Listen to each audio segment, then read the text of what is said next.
A little boy bought a squirrel at the fair. The squirrel lived in a cage and no longer hoped that the boy would take him to the forest and let him go.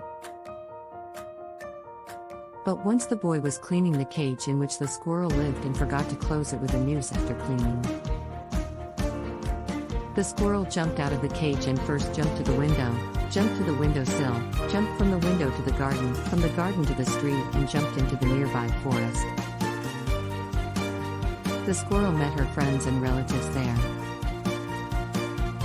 Everyone was very happy, hugging the squirrel, kissing it and asking where it disappeared to, how it lived and how it was doing. The squirrel says that she lived well. The owner boy fed her deliciously, groomed and petted her, cared for, petted and cared for his little pet every day.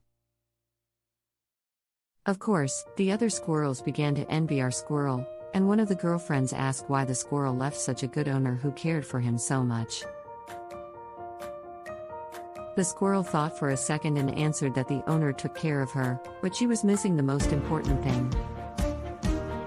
But we did not hear what, because the wind rustled in the forest, and the squirrel's last words were drowned in the rustling leaves.